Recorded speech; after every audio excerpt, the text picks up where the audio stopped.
So humans finally went back to the moon, for the first time in over 50 years. But getting there, that was only half the battle.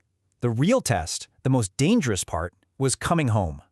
We're talking about a fiery, high-stakes plunge back through our atmosphere. This is the story of the Artemis II return. To really get a grip on just how dangerous this was, you gotta start with the speed.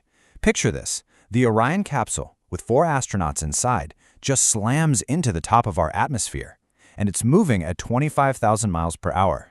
That kind of velocity, it creates an absolutely insane amount of friction and energy. And all that speed?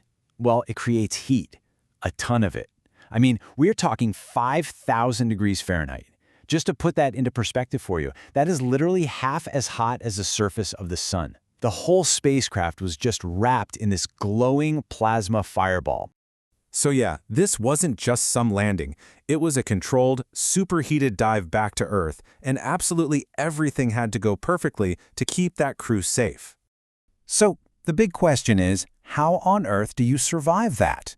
Well, it really all boils down to one critical piece of tech, a single part that stood between the astronauts and that 5,000-degree inferno, and that's the heat shield. It was the most important thing for their survival, period. Okay, and this is where the story gets really interesting. Because that one thing, the heat shield, the thing that was supposed to protect them, it had a known problem. Yeah, a flaw they found on the last test flight. You see, this shield is designed to do something pretty incredible. It's what's called an ablative shield. Its whole job is to literally burn away, one layer at a time. As little pieces of it char and flake off, they carry that insane heat with them, pulling it away from the capsule, and most importantly, away from the crew. So, remember the last mission, Artemis I? The one with no crew? Well, when NASA got that capsule back and took a close look at the heat shield, they found something not great. It didn't perform the way they expected it to. So what you want to see is the shield burning away smoothly and evenly. But what they actually got back from Artemis I was, well, it was a mess. The shield was all pockmarked with chunks missing and filled with cracks. And let me tell you, that is not what you want to see when you're about to put 4 people inside. So, what was NASA's fix for this? Well, their solution was pretty gutsy, and honestly, a little counterintuitive. They decided to come in at a steeper angle. Now, that actually makes the re-entry hotter, but, and this is the key part, it makes it shorter. The whole bet was that if they could just cut down the total time the shield was cooking in that plasma, it would hold up better, even with the higher temps.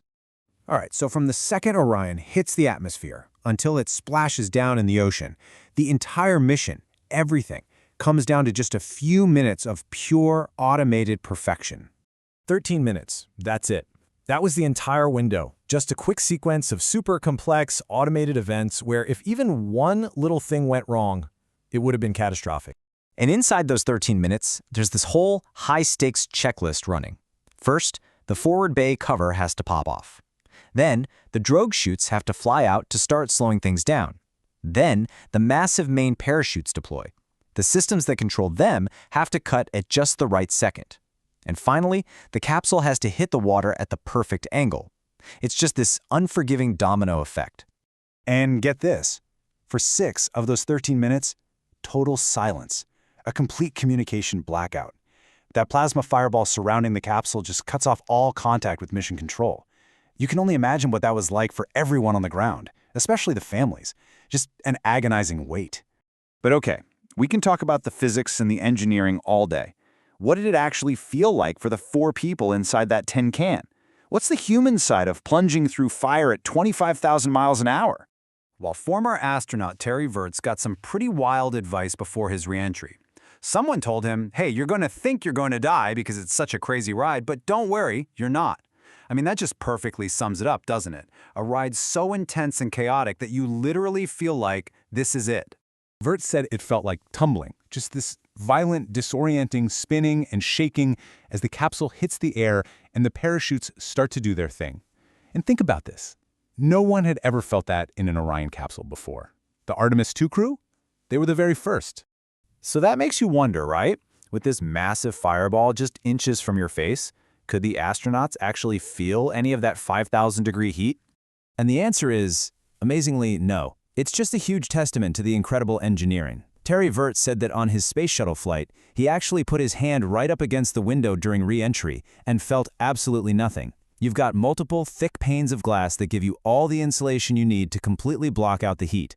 So when you put it all together, the insane speed, the heat, that known flaw in the shield, and what it actually feels like for a human being inside, you realize this return was so much more than just the end of a mission. It all came down to this one huge calculated risk, right? The speed and the heat, those were givens. The big question mark was the heat shield because of the damage on the last flight. The fix was that new, steeper, hotter, but shorter re-entry. And all of it was done for one single monumental reason: to get those 4 astronauts home safe. And because the stakes were so incredibly high, that successful splashdown in the Pacific, it meant so much more than just a safe landing. It was really the ultimate test. It was a test of the engineering, a testament to the crew's bravery, and maybe the clearest sign yet of this new generation's ambition. Because look, this successful return wasn't just about getting home from the moon. It was about proving that we have the tech to survive the even crazier re-entry we'd face coming back from Mars. This was a crucial test for everything that comes next.